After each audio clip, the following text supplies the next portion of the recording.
Hello everyone, welcome to our channel MP board English medium. तो guys, आप लोग मुझे काफ़ी ज़्यादा रिक्वेस्ट कर रहे थे कि भैया जिस तरह से आपने बाकी सब्जेक्ट्स का बताया उसी तरह से हमें हिंदी और इंग्लिश के बारे में भी बता दीजिए, ताकि हमें जो बचा हुआ टाइम है इसमें जल्दी से जल्दी हिंदी और इंग्लिश का प्रिपरेशन कर ले। बिकॉज आप लोगों का first paper I guess English ही है। तो आप लोगों को इस वीडियो में हिंदी और इंग्लिश की पूरी तरह से स्ट्रैटेजी बताने वाला हूँ कि कैसे आपको बचे हुए टाइम में हिंदी और इंग्लिश को प्रिपेयर करना है, ताकि आप अच्छे से अच्छे नंबर ला सके। तो आप लोगों से रिक्वेस्ट है कि वीडियो को एंड तक देखें, और वीडियो के एंड में ही मैं आप लोगों को मेरे इंपॉर्टेंट नोट्स भी देने वाला हूँ, जो कि मैंने पिछले साल बनाए थे। आपको फ्री ऑफ कॉस्ट में इसी वाली वीडियो में दे दूंगा। कैसे मिलेगी आप लोगों को, उसके लिए जानने के लिए पूरा वीडियो को देखना पड़ेगा। फ्री ऑफ कॉस्ट मिलेगा, उसका कोई चार्ज नहीं है गाइस। आपको फ्री में हिंदी और इंग्लिश के जो मेरे इंपॉर्टेंट नोट्स है वो मिल जाएगी। ठीक है गाइस। तो देखो, मैं आप लोगों से एक बार और बोलना चाहता हूँ, हिंदी और इंग्लिश दोनों सब्जेक्ट को कवर कर रहा हूँ, तो मे भी वीडियो थोड़ा लंबा हो जाए, पर आखिरी तक इसको जरूर देखना।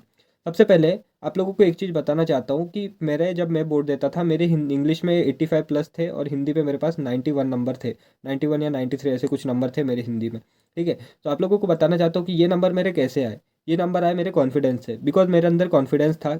बिकॉज ये ऐसे दो बेशरम सब्जेक्ट है जिनको मैं बचपन से पढ़ते आया हूँ, पर इनमें अभी तक रत्ती भर चेंज नहीं हुआ। वही एक्टिव वॉइस, वही पैसिव वॉइस, वही फिल इन द ब्लैंक्स, वही math the parents in passage, letter writing, निबंध लेखन, पत्र लेखन, अनौपचारिक पत्र, औपचारिक पत्र। ये इतने बेशरम सब्जेक्ट है।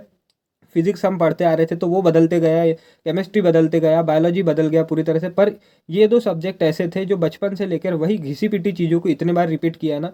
जो बच्चा सीबीएसई से यहाँ पे आया है एमपी बोर्ड में, और हिंदी और इंग्लिश के पेपर को लेकर के इतना पैनिक हो रहा है, या फिर कोई एमपी बोर्ड का भी बच्चा है जो शुरुआत से एमपी बोर्ड में है, तो आप मुझे एक बात बताइए कि यार, क्या आपने इससे पहले हिंदी और इंग्लिश नहीं पढ़ी? कि आपने हिंदी की बुक उठा के नहीं पढ़ी? कि आपने कभी क्वेश्चन आंसर सॉल्व नहीं किए, अनसीन पैसेज सॉल्व नहीं किए, कभी निबंध नहीं लिखा, कभी पत्र नहीं लिखा?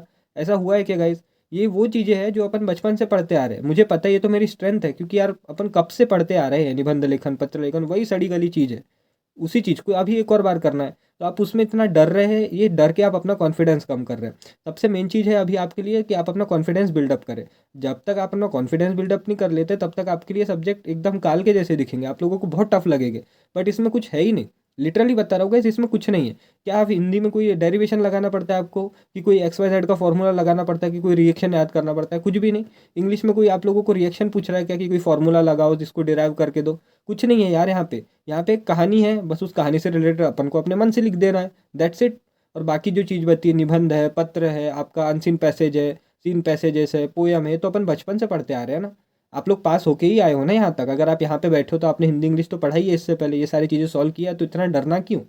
इसको लाइटली लो। मैं आपको बताऊंगा किस तरह से प्रिपेयर करना है। मुझे पता है आप लोगों को एक पुश होना, आपको एक स्ट्रैटेजी होना कि यार बता दो कि हम कैसे कैसे करें। ठीक है। तो आप लोगों को पूरा ब्लूप्रिंट के हिसाब से बताऊंगा मैं कि किस तरह से आप लोगों को प्रिपरेशन करना है। तो मैं दोनों सब्जेक्ट को कवर करने वाला हूँ। तो सबसे पहले हम बात करने वाले हैं हिंदी की। तो हिंदी का आप लोगों के सामने ब्लूप्रिंट है आपका। अभी देखो, अपने पास जितने दिन है ना, आप मैं जितनी चीज़ें बता रहा हूँ उसको अपने टाइम शेड्यूल में बिठाना पड़ेगा। अभी आपको हिंदी और इंग्लिश को हर एक दिन कुछ ना कुछ करना ही पड़ेगा, वरना बहुत पीछे छूट जाएंगे सब्जेक्ट्स। ठीक है। तो जो बता रहा हूँ, अगर काम में आए तो प्लीज़ इसको इंप्लीमेंट करना। सबसे पहले यहाँ पे देख सकते हैं आप, ये आ रहा है आरोह भाग दो का आप लोगों का 19 नंबर का जो सेक्शन नंबर 1 है, जिसमें आपका आरोह भाग दो का काव्य खंड आने वाला है। इसके लिए अपन को कुछ नहीं कर सकते, इसको अपन को पढ़ना पड़ेगा। कैसे पढ़ना है वो भी बताऊंगा। फिर उसके बाद आता है आरोह भाग दो, ये गद्य खंड, इसको भी अपन को पढ़ना पड़ेगा। वितरण भाग दो, इसको भी पढ़ना पड़ेगा। चौथे नंबर पे आता है अभिव्यक्ति एवं माध्यम, तो इसको भी अपन को पढ़ना पड़ेगा। उसके नीचे देखिए 5वें नंबर पे अपठित बोध, ये है गद्यांश और काव्यांश। ये चीज़ बहुत इजीली कर सकता है कोई भी। ठीक है। अपठित गद्यांश, क्या आपने इससे पहले अपठित गद्यांश नहीं किया गैस? प्रॉमिस करके बताओ कि क्या आपने इससे पहले अपठित गद्यांश नहीं किया? कई ऐसे बच्चे बैठे होंगे यहाँ पे जिनको हिंदी में 90-90 प्लस नंबर होंगे, इंग्लिश में 90-90 प्लस नंबर होंगे पिछली क्लासेस में, पर वो डर रहे हैं अभी। ये आपका डर ही मिटाना है मेरे को, और कुछ नहीं है। फिर आप बहुत इजीली पेपर कर लोगे। पत्र लेखन, पत्र लेखन आपने किया है या कि नहीं गाइस कभी इससे पहले? पत्र लेखन बहुत ईजी है। देखो, मैंने इससे पहले वीडियो बना रखे है पत्र लेखन पे, आपको लिंक दे रहा हूँ डिस्क्रिप्शन में, उसको जाके देख लेना। आपको समझ जाएगा कि पत्र कैसे लिखना पड़ता है। पत्र का वो वाला वीडियो देख लोगे तो आपको पत्र का बिल्कुल टेंशन ही नहीं रहेगा कि यार कैसे लिखना है हमको लेटर। ठीक है। 7वें नंबर पे आता है अनुच्छेद लेखन, निबंध लेखन। तो ये दो चीज़ है, निबंध लेखन। तो निबंध लेखन के लिए भी आप लोगों को एक नीचे वीडियो मिल रहा होगा, निबंध लेखन पे मैंने वीडियो बना के रखा था, तो उस वीडियो पे आप जा करके देख लेना, आपको निबंध पता चल जाएगा कैसे लिखना है। और देखो गाइस, इसी के साथ साथ मैं आप लोगों को एक नीचे पीडीएफ दे रहा हूँ हिंदी की। वो देखो, पिछले साल मैंने आप लोगों के सीनियर्स लोगों के लिए बनाया था वाला पीडीएफ, जिसमें कि हिंदी के पिछले 10 साल के प्रीवियस ईयर के क्वेश्चन पेपर्स थे। ठीक है। बट आप लोगों का तो इस साल बुक बदल गया, तो वो ज़्यादा आपके काम का नहीं है। पर उस वाली पीडीएफ में आप जैसे जैसे नीचे जाओगे ना, तो नीचे में आपको निबंध मिल जाएंगे, पत्र मिल जाएंगे, अपठित गद्यांश, पद्यांश, जो कि एज इट इज़ आने की प्रोबेबिलिटी रहती है। और ऊपर से मेरे हिसाब से हिंदी में और इंग्लिश में आप लोगों को निबंध के लिए आप लोगों को कोविड-19 प्रिपेयर कर लेना चाहिए। बहुत ईजी सा निबंध होता है। तो आप लोगों को उस पीडीएफ की लिंक मिल रही है डिस्क्रिप्शन में, आप उसको जाके डाउनलोड कर सकते हो। और उसमें क्वेश्चन आंसर पे मत भिड़ना गाइस, क्वेश्चन आंसर वहाँ के किसी काम के नहीं है आपके। वहाँ पे आप लोगों को क्या क्या देखना है मैं बता रहा हूँ। वहाँ पे आपको अपठित गद्यांश देखना है, आप लोगों को वहाँ निबंध देख लेना है, आप लोगों को लेटर देख लेना है, अनुच्छेद लेखन वगैरह देख लेना है। ये 3-4 चीज़ें हो जो, और जो ग्रामेटिकल पोर्शन है वो क्वेश्चन आंसर को छोड़ के ग्रामर और ये जितना आप लोगों का अनसीन पैसेज निबंध वगैरह है वो आप उस पीडीएफ से भी प्रिपेयर कर लेते हैं तो आप लोगों के लिए सफिशिएंट होगा। तो उसको आप कर लेना। और रही बात अब ये ऊपर के 2 चीज़ की, तो ऊपर की 2 चीज़ में देखो चैप्टर है, आप लोगों को एक दिन बैठना है। आपका मतलब हिंदी और इंग्लिश का ऐसा कोई भी चैप्टर नहीं है जो यूट्यूब पर अवेलेबल नहीं होगा, बस आपको सर्च करने की देरी है। देखो सुबह उठो, सुबह उठने के बाद माइंड फ्रेश रहता है, यूट्यूब पर डालो चैप्टर का नाम, वो चैप्टर को समझ लो। शॉर्ट रिविजन, मैं पूरा चैप्टर नहीं बोल रहा हूँ, एक कहानी है जिसको आपको सुनना है, उससे रिलेटेड आपको क्वेश्चन लिखना है, ठीक है। तो आप लोगों को उस कहानी को सुन लेना, उसकी समरी सुन लेना। यूट्यूब पे बहुत ऐसे वीडियो अवेलेबल हो गए, मैं डैम श्योर हूँ कि आपकी सारी वीडियोस अवेलेबल हो गई यूट्यूब पे। तो आप लोगों को समरी को सुन लेना है। जैसे ही आप समरी को सुन लेते हैं फिर उसके बाद अपनी बुक उठाइए, उसमें से क्वेश्चन देख लीजिए कि आपसे वो क्वेश्चन बन रहे तो बहुत अच्छी बात है। एंड हाँ, एक और बात, एमपी बोर्ड में आप अपने मन से लिख सकते हैं।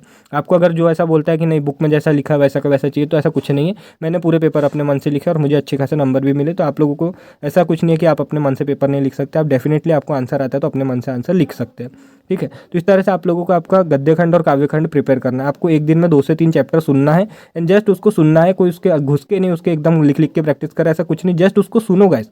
कहानी है, दादा दादी हमको बचपन से बहुत कहानी सुनाते आ रहे हैं, ठीक है। चल मेरे मटके टमकटू बहुत बार सुन ली होगी, अभी तक याद होगा। बहुत सी ऐसी कहानी होगी जो दिमाग में घुस जाती है, बस उसको कहानी के जैसे सुन लो। और कोई आप लोगों से एक पिक्चर देखने गए होंगे, आप पिक्चर देख के आगे कोई उससे समरी पूछेगा तो आप आराम से बता सकते हो ना कि पिक्चर में ऐसा ऐसा हुआ था, वैसे पिक्चर की तरह ही समझो इसको और क्वेश्चन आंसर लिखने की कोशिश करो। दैट्स इट यार, ज़्यादा कुछ इसमें घबराने जैसी कोई बात नहीं है, ठीक है। इस तरह से आपको हिंदी प्रिपेयर करना है। और इंग्लिश की मैं बात करूँ तो इंग्लिश में देखो गाइस, इंग्लिश में आप लोगों को क्या प्रिपेयर करना है, तो इंग्लिश में आप लोगों को यहाँ पे अकॉर्डिंग टू ब्लूप्रिंट बता रहा हूँ। अनसीन पैसेज आपको मैं पीडीएफ दे रहा हूँ, इंग्लिश की भी पीडीएफ है, हिंदी की भी पीडीएफ है, दोनों की अलग अलग है। लिंक है डिस्क्रिप्शन में, जाओ वहाँ से पीडीएफ को डाउनलोड करो। इंग्लिश में भी आप लोगों को अनसीन पैसेज, ठीक है, note making, advertisement, poster, letter writing, ऐसे राइटिंग, ठीक है, आर्टिकल, ग्रामर, ये जितनी भी चीज़ें हैं, ठीक है, सेक्शन सी तक सब कुछ उस पीडीएफ में मिल जाएगी। उस पीडीएफ से प्रैक्टिस कर लेना, ठीक है। उस पीडीएफ से आप लोगों को पिछले 10-10, 20-20 साल के सारे क्वेश्चंस मिल जाएंगे। और एमपी बोर्ड में लगभग वही के वही रिपीट होते रहते हैं, तो ये सारी चीज़ें चेंज नहीं हुई है, ये वैसी की वैसी है। तो इसको आप उस पीडीएफ से प्रैक्टिस कर सकते हो। और रही बात नीचे के सेक्शन डी की, तो इसको वैसे ही प्रैक्टिस करना है आप लोगों को जैसे हिंदी का मैंने आप लोगों को बताया, ठीक है। तो इस तरह से आप लोग अपनी इंग्लिश की भी जो प्रिपरेशन हो अच्छी तरीके से कर सकते हैं। फिर उसके बाद आप लोगों की मैं बात करूँ क्या करना चाहिए अब, तो आप लोगों को बता दिया मैंने, आप लोगों को लेटर वगैरह किस तरह से प्रिपेयर करना है, ठीक है, पीडीएफ से देख लेना है, मेरी जा करके डाउनलोड करके देख सकते हो। आर्टिकल कैसे प्रिपेयर करना है, निबंध कैसे प्रिपेयर करना है, सारी चीज़ें मैंने आप लोगों को बता चुका। आपके क्वेश्चन आंसर का कोई सॉल्यूशन नहीं है गाइस जब तक आप उसको पढ़ते नहीं। और रही बात ग्रामर की, तो ग्रामर यार इधर उधर से भी अपन जुगाड़ करके लिख सकते हैं, इतने ज़्यादा टेंशन मत लो उसका, अभी के लिए छोड़ दो उसको। जो बाकी चीज़ें जो अपन साल भर पिछले कई सालों से पढ़ते आ रहे हैं, निबंध, पत्र, ऐसे, लेटर, इन सबको वापस से एक बार आपको जो दिमाग में धूल जमे उसको हटा दो, बिल्कुल इजीली हो जाएंगे। अनसीन पैसे सब कुछ बहुत आराम से हो जाएगा, बस आप घबराओ मत। हिंदी और इंग्लिश को रोज़ थोड़ा थोड़ा करो, एकदम ऐसा नहीं कि एकदम छोड़ दिया और एक दिन पहले उठा के देखोगे तो बहुत ज़्यादा वर्कलोड लगेगा। जब आपको ऐसा लगता है नहीं फिजिक्स पढ़ते पढ़ते मेरा दिमाग अब काम नहीं कर रहा है, तब इंग्लिश की बुक उठा लो, हिंदी की बुक उठा लो, उसमें से चैप्टर समझ लो। दैट्स इट, इसी तरह से आप कर पाओगे। अगर अभी इस तरह को फॉलो नहीं करते ना आप, तो बहुत आप लोगों के लिए एंडिंग में बर्डन बन जाएंगे ये सब्जेक्ट। तो अभी आप लोगों को जो चीज़ें मैंने बताया उसको फॉलो करें। आप लोगों को मैं डेफिनेटली बता रहा हूँ रिजल्ट मिलेगा अगर आप इसको फॉलो करते हैं। फॉलो करना या ना करना आप पे डिपेंड करता है। मेरा काम था आप लोगों को सही गाइडेंस देना, सही चीज़ें बताना। तो आप लोगों को मैंने सही चीज़ें मेरी ओर से बता दी। आई होप आप सभी को ये वीडियो हेल्पफुल लगा होगा, तो इसको लाइक कीजिएगा। Thank you for watching the video. मिलते हैं आपसे नेक्स्ट वीडियो में।